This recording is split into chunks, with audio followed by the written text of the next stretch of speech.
ओम नमः शिवाय। आज के ध्यान शिविर में आप सबका हार्दिक अभिनंदन है, स्वागत है। उपस्थित ध्यान साधकों के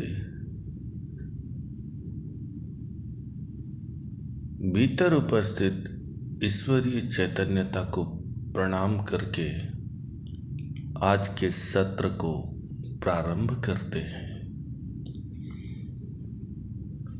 ध्यान शिविर के प्रारंभ में जिज्ञासुओं द्वारा पूछे गए प्रश्नों पर चर्चा और फिर ध्यान का अभ्यास। आज का सबसे पहला प्रश्न, गुरुजी, कर्म बड़ा है या भाग्य, इस पर आपका दार्शनिक दृष्टिकोण बताइए। जिज्ञासु,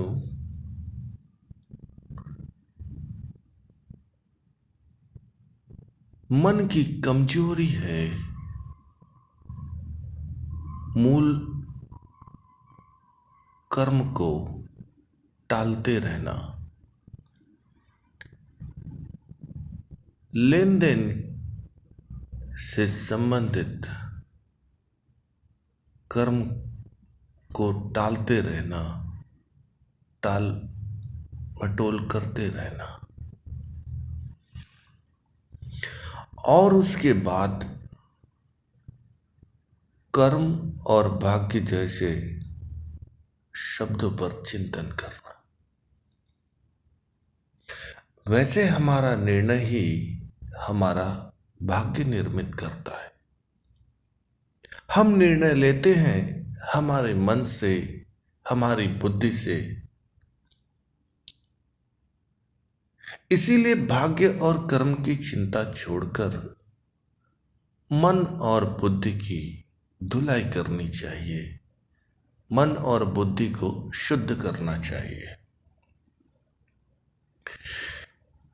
जन्म के बाद इस संसार में जीवन भर जो कुछ किया जा सकता है, स्वयं के जीवन में, पारिवारिक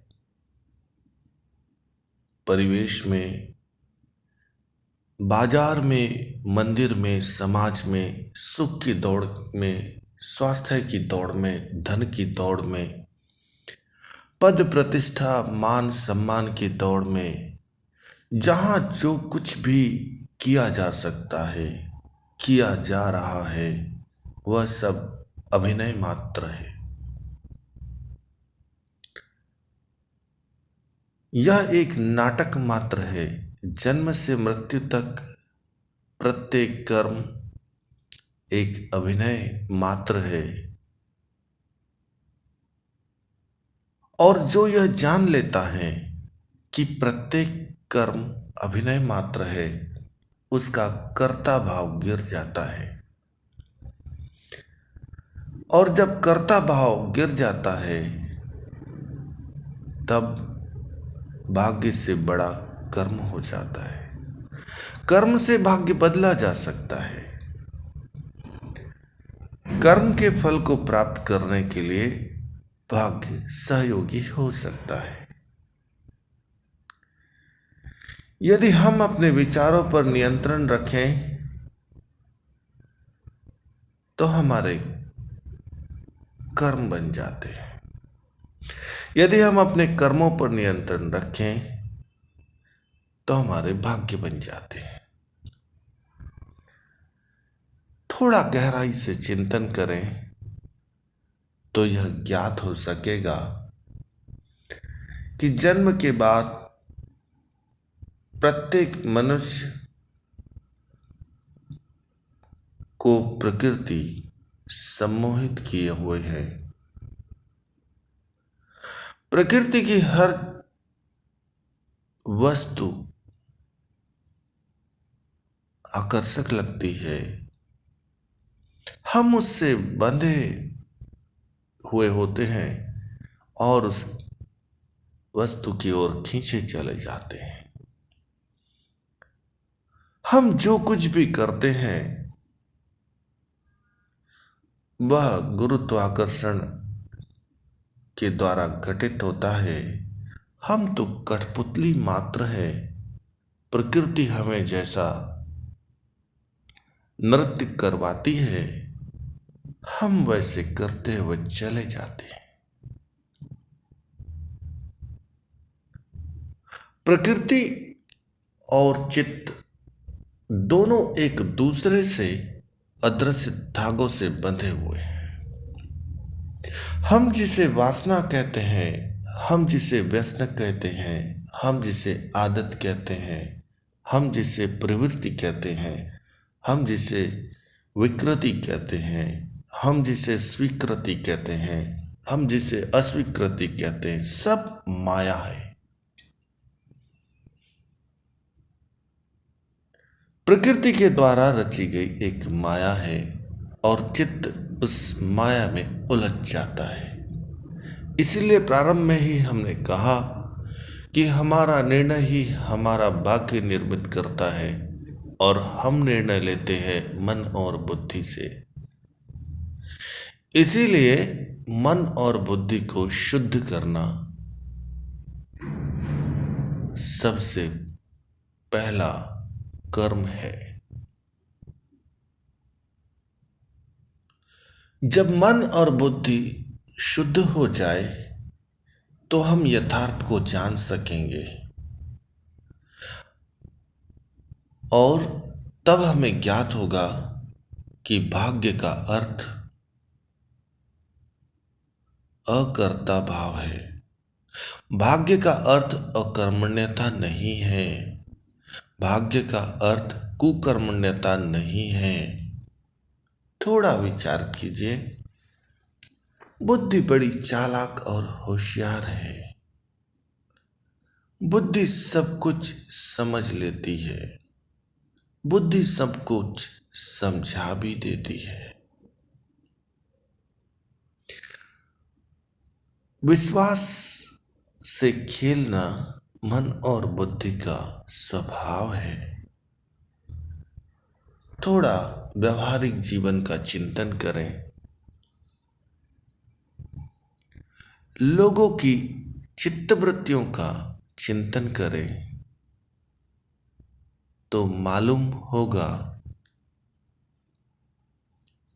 कि पहले व्यक्ति ने दूसरे व्यक्ति का धन छीना तो पहले व्यक्ति के भाग्य में धन है, दूसरे व्यक्ति के भाग्य में धन नहीं है। पहले व्यक्ति ने दूसरे व्यक्ति की संपत्ति पर कब्जा किया तो पहले व्यक्ति के भाग्य में संपत्ति आ जाती है और दूसरे व्यक्ति के भाग्य से संपत्ति चली जाती है। हमने छल कपट से किसी से अपना निजी स्वार्थ पूरा करवा लिया तो हमारा भाग्य बन जाता है और दूसरे व्यक्ति का भाग्य बिगड़ जाता है। सब विश्वास का खेल और कर्मों का खेल है। यह सब चित्त वृत्तियां हैं। उसका दुर्भाग्य आपका स्वार्थ सिद्ध, आपका भाग्य।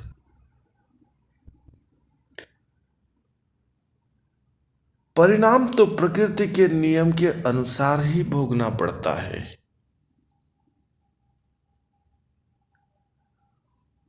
उधार देने वाले जब वापस लेते हैं तब जीवन का भाग्य और कर्म मालूम पड़ता है। जब एक भाई दूसरे भाई की संपत्ति अनाधिकृत ले लेता है तब दोनों के कर्म और भाग्य का यथार्थ मालूम पड़ता है। जब एक मित्र दूसरे मित्र का दिया हुआ उधार कभी लौटा नहीं सकता, लौटाना नहीं चाहता, तब दोनों के भाग्य और कर्म का निर्णय होता है। जब परिवार या मित्र में सामूहिक रूप से किए गए खर्चों का हिसाब नहीं मिल पाता, धन के आय व्यय और बचत का हिसाब नहीं मिल पाता, तब भाग्य और कर्म दोनों की सही परिभाषा मिल पाती है। मालूम भी नहीं है, जानते भी नहीं है, बताना भी नहीं चाहते हैं, सब कुछ बातें भाग्य पर ला करके समाप्त कर देते हैं। भाग्य की बातें ऋण न चुकाने का, अधिकार न देने का, हिसाब न रखने का, हिसाब न देने का, सब कुछ भाग्य पर लाकर छोड़ देते हैं। और जो कर्मशील होते हैं, कर्मठ होते हैं, कर्म को बड़ा मानते हैं, वे सबसे पहले लेन देन की बातों को तय करके और उस कर्म को पूरा करते हैं। कहने का तात्पर्य भाग्य और कर्म दो शब्द है। कर्मशील व्यक्ति प्रकृति को सब कुछ दे देने में सुख और संतोष कर लेता है, लेकिन जिसे छीनने की बीमारी हो, जिसमें आलस्य की बीमारी हो, उसे केवल भाग्य जैसे शब्द लेकर उस पर बार बार पुनरावृत्ति करके जीवन का बहुमूल्य समय गंवाने की प्रवृत्ति लग जाती है। इसलिए जिसने भी ये प्रश्न पूछा हुआ है, उसके उत्तर में मात्र इतना है कि कर्म ही बड़ा है और बुद्धि को शुद्ध करने का, मन को शुद्ध करने का उपाय करके सबसे पहले ऋणों से मुक्ति, अधिकारों से मुक्ति, स्वामित्व से मुक्ति, जब ये करने का साहस हो जाए तब भाग्य बड़ा हो सकता है। आज के लिए बस इतना ही। आपने बड़े धैर्य, श्रद्धा, स्नेह के साथ इस प्रश्न के उत्तर को सुना, इसके लिए हम आपके हृदय और मस्तिष्क के ऋणी हैं, आभारी हैं। मेरे शब्दों पर निर्णय लेने की जल्दी मत कीजिए। थोड़ा अपने आसपास के लोगों के चित्त का अध्ययन कीजिए, जीवनचर्या का अध्ययन कीजिए, कर्मों का अध्ययन कीजिए। फल्गु त्यक्त्वा सारम ग्रहीतव्यम, व्यर्थ का त्याग और सार को ग्रहण करना। किसी बात पर अड़े न रहना, व्यर्थ समय न गंवाना, न समझ में आए तो छोड़कर आगे बढ़ जाना, यही जीवन का एकमात्र यथोचित मार्ग है। इसीलिए इस उत्तर में जो कुछ भी कहा गया है, विचार किया जा सकता है, निर्णय मत लीजिए। न समझ में आए तो मुझे क्षमा कीजिए। आओ ध्यान करें। सभी साधक सुखासन की स्थिति में बैठ जाएं। दोनों हाथ की हथेलियां घुटनों पर रखें, आंखें बंद करें और नासापुटों में प्रवेश करने वाली श्वास और नासापुटों से बाहर जाने वाली प्रश्वास का निरीक्षण करें।